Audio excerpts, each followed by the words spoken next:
Hey guys, I'm Michael Allen for TravelCostaRicaNow.com. Do you know TravelCostaRicaNow.com is a travel agency? Some of you knew that, but a lot of you didn't. How is that possible? Anyway, guys, we put together custom travel packages to Costa Rica. It includes the hotels, the transportation, all your adventure tours. We do everything. We're like you having best friends who live in Costa Rica that totally hook up your Costa Rica vacation. Check it out, TravelCostaRicaNow.com. How did you not know that? Anyway, guys, I know you can never say never, but I hope this is. I hope I don't have to talk about this again. But I am going to talk about my experiences with alcohol and my issue with alcohol, and I'm hoping this is the last video I ever make on this because I'm probably about as tired about hearing it as or saying it as you are about hearing it. But anyway, this one might be of some interest. Especially if you also struggle with the alcohol or drug addiction. I don't know if there might be something in here that only takes a kernel maybe sometimes to get things started. But anyway, I think this is going to hopefully be my last video. Now, like always, this is my opinion, my perspective, based on my experiences and my knowledge of this subject. And I have a vast amount of experiences. You know, I've got 40 years, 40 plus years of being a drunk, and then the last 10, 15, 20 years of being a bad drunk. Not good drunk, alcoholic drunk. So I've got a lot to go on, but you know what? I respect your path. However you get to wherever you need to be, more power to you. So these are my observations. So this is all about me. So anyway, guys, here it is. You know, after 40 plus years of having some issues with drinking and whatever. 3 days ago, I celebrated 2 years of not drinking. 2 years. And people go, man, you should be so proud of yourself, man. You accomplished so much. That's a great accomplishment in your life. You should be proud. I'm sorry, man. I don't know. It's not in my nature. I don't feel that at all. I feel almost zero sense of accomplishment. I think of it more like this. I think I had a garden full of weeds, and it's been full of weeds for a long time. And finally, I weeded the garden. So to me, maybe the accolade I would get is when Joe comes over and goes, man, you finally weeded that garden. It's about fucking time. That's kind of how I view it. It's about time, you know. Maybe if I'd have got rid of them weeds earlier, you know what I'm saying? So I really can't. I don't really see it quite like everybody else sees it. Now, if it's a big accomplishment in your life or you're striving for that, more power to you. I'm just for me, it just doesn't feel like that. I've done a lot in my life. I feel like I've got some things I'm really proud of and some accomplishments in my life. And I don't think this makes even close to the top 20, really. So I don't know. I don't really want to be defined by this. I don't really want to be thought of as, that. I don't even want alcohol and me tied together. Now, obviously that's kind of hard when a lot of people only met me when I was drinking or know me through mostly being a drinking, with the tons of stories that, circulate or whatever. But for me, I really want no tie to that word. Now, the only thing, I gotta tell you one thing that I am happy about this whole thing. There was this one fucktard in San Jose, a rich gringo, and he was also an alcoholic and drunk. He was more of an acquaintance, not really a friend, but we drank together, and I don't know if he thought since he was rich or he thought he was wise, he thought he was the leader of us drunken alcoholics. I don't know if he thought he managed his alcoholism better or whatever, but he used to just really put the screws to me sometimes, and oozing sarcasms of like, we just have to admit we're drunks, Mike. You're a drunk, right? Just these cutting, biting, salt in the wound. I already knew that. He didn't think I knew that? But anyway, so the fact I don't really talk to him anymore, but I know he hears about me, and I'm just, hope he can follow my example. All right, so it's been 2 years, man, and I've got some observations about, I've got this experience has taught me some things. I've seen some things, and I just want to kind of put them out there. Well, one thing is I hate the word sober. I got to tell you. Now, maybe I shouldn't, but I just think maybe it didn't start out, you know, I'm sure it had, when it first came about, it was a great word, used in the meetings and, to express, people are having problems with alcoholism, you're not drinking, it's sober, and sobriety. I just don't like the word. I think it carries a lot of pretense. It's too much on a pedestal, too much pressure if you're not there. To me, you are either drinking or you are not drinking. I don't think you're starting over. Your life is a continuance.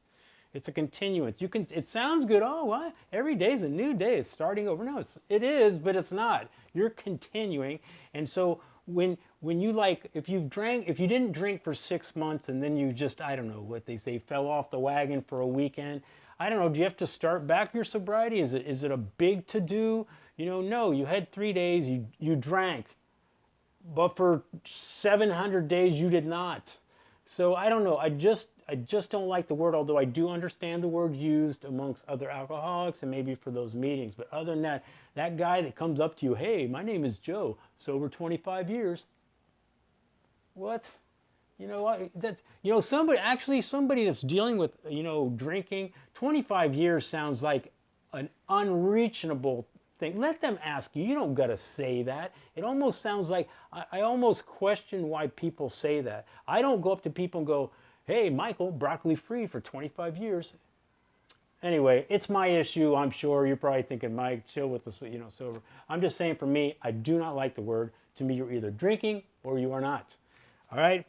So now, for me, what I kind of learned is I think when you really, really decide to quit drinking, I think it's past willpower.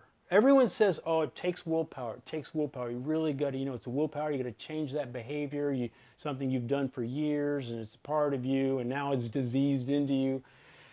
I actually think it's past willpower. I think I had willpower for 40 years I was drinking. I could stop for a week. I could stop for a month. If you bet me $1,000, I could do it because I had willpower, because I know I'm drinking again after the month. That doesn't mean anything really. I made compromises all during those 40 years, and that's a whole nother video, but I think it's past willpower. I think you have to go into hell and decide if you're going to crawl out of it on your own or you are not. And a lot of people, as we all know, do not make it, and you can't help anybody do it, actually. They have to do it themselves, man. They have to do it. It almost demands a tough love approach, and that's why it takes so long. All that willpower through the years is just, that's rehab, that's guilt and shame. Those are compromises. That's not really going into the hell of drinking. When you can't, I used to make fun of people that couldn't drink more. Like when they were hungover the next day, I would say, dude, you got to drink through that, man. Drink through it. Willpower, keep pushing, keep pushing. I almost made a joke the opposite way. But what happened with me, and I think a lot of other people that you don't really hear it like this about, you really, really do get sick and tired of being sick and tired, regardless if it's, the depressions or suicide, whatever it is your thing is, I really do believe you have to go through that personal hell. And it took me 40 plus years to get there. And I know it takes people a lot longer. And I know some people never get out of it. So I almost think to stop drinking, it's past willpower. Obviously come on now, I know you need a little willpower to go, no, I'm not touching that drink, but I really believe in the long term. When I stopped drinking, that 2 years ago, whenever, I knew the next day I wasn't going to drink again. I knew it. I just needed time. I just needed time to prove to everybody that's heard that shit from me a million times. And I didn't have to, I knew I was going to do it. I don't know how I knew it, but I knew it because I was done. It took no willpower, zero. Actually, for me, I was done. You could put a drink in front of my face, portal. I was actually on this video going to take a shot, but I thought that might be a little, I decided against that. But anyway, it has no sway over me. I think you have to You have to change your mindset past the willpower, and change your whole mindset about drinking and how it affects, affects your life.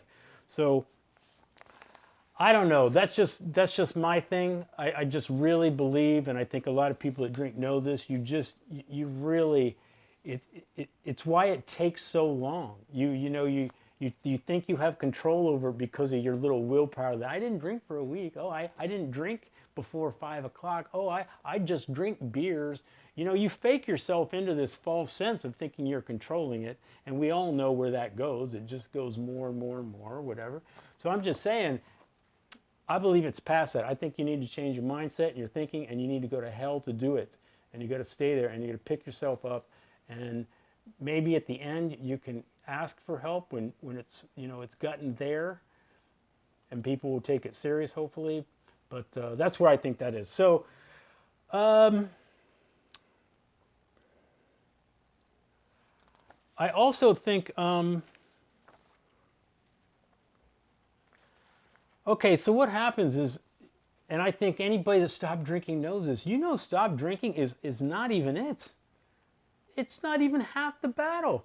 Now you got no excuses. This is what happened to me a year in, actually only up to about 6 months ago, and trust me, I'm still struggling with other things. I want to make it clear I am not done, but I'm just saying that stopping the drinking is only not even half the battle. Now you gotta confront the stuff that got you there. And I think actually that's why a lot of people return to the drinking. It's not because they're jonesing for a shot of Jack. I think it's because they can't come to grips why daddy, abused them or neglected them as a kid or whatever the issue is. I don't necessarily think they're jonesing for the bottle. I think they're jonesing to mask that thing in their head. All right, so that's just my perspective on that. So I think that's why a lot of people return to it. Okay, so now the questions. A lot of people replace one behavior, and I do think drinking is a behavior. I'm not going to argue it here, but I think it's a behavior. So a lot of people replace one behavior with the next. Some people start smoking pot, whatever. Some people drink, I don't know, tons of coffee or start smoking cigarettes or whatever it is. So people ask me, did I replace that behavior with something else? Do I smoke pot more, whatever it is? I replace it with one thing, and that's solitude. I'm by myself a lot, and that's what I replace it with. It's not that I don't like going to parties and such. I do, and I don't mind it, but it's hard for me to watch the stupidity and know that I was part of that stupidity once the drinking at a party gets going and people start, where you guys know where it all goes. Anyway, I just don't really like to be around it. So even when I do go to parties, I tend to leave, before all that, because it's just, I've been in that, I've been on that. I'm kind of over it. So if I've replaced it, it's definitely been with solitude. Now, other people ask me, well, do you miss it? Do you miss drinking? And I would say, I have literally every story you could possibly have, both good and bad, about drinking. I've got amazing stories, and I've got some of the saddest stories, and they're, and everything between. So missing it, not on that level, because there's nothing drinking could do to make me have a new experience that I haven't already had. So I don't really miss it in that regard. Now, what I do kind of miss, like an intimate affair, like when it's two people, like having a nice dinner and drinking wine, like that first 45 minutes of a little bit of giddiness and that little bit of connection you're having with the other person. I kind of like that uninhibited thing, free flow conversation, but only that little part. The reason I don't have too much of a problems with these is because I never drank to be. I'm still crazy. I'm still gonna have fun wherever I go. I still do things. I'll still ask people out. I'll still be right up and introduce myself. So I never drank for those reasons. So I don't really miss alcohol that way. Now, along with that, one thing I do, it's not missing it, but I hate when I make people feel uncomfortable about their drinking. I try to go out of my way. I'm sober, or I don't drink. I try to really tone it down, like, oh, I'm not drinking right now, or oh man, I already, I try to play it off because I don't want people feeling bad. I don't, go do your thing. Maybe they don't have an problem with drinking. Maybe they're trying on wine. I don't want to make people tense because I used to didn't trust those people, man. I don't trust people that didn't drink, I thought, wow, come on, what's up with that? So, but I don't want to be that person. I almost encourage people to drink. I'll be pouring the shots for them and, rah, rah, but, no, I don't really miss anything. So the other big question is, so what's the best thing? What's the best thing about not drinking anymore? And that's a pretty easy answer for me anyway, and probably some other people. Clarity. Clarity is the answer, or one of the answers. I am clear. When I'm saying something, I remember saying it. I'm feeling good about why I'm saying something. If I'm engaged in a debate, or I'm trying to recollect something, or do knowledge, or talk, or converse, I have clarity. You can't get over on me. I don't have a thing like, what did I say yesterday? Oh my God. None of that. So I love the clarity I have of remembering, I don't have to do that. And it's really, really nice. So now the other thing by far is the guilt and shame, man. The guilt and shame was a large part of what ate me up inside the last 8 or 9 years. I mean, there was other things too, but that was, a killer. So I don't miss that part about the drinking. Now, I'm not saying that I don't deal with these things. I hope you don't think that I'm trying to say everything's great, because it's not. But it's a lot better than it was. But guilt and shame, I don't miss that. The other question is, because I made a video about this before. I said, I'll drink again. And I still feel that way. If I wanted to drink, I would. It's as simple as that. I got no pressure on myself that way.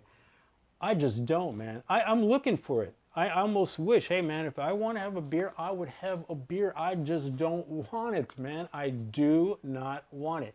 Now, what's the future hold? I'm not sure. I think I know.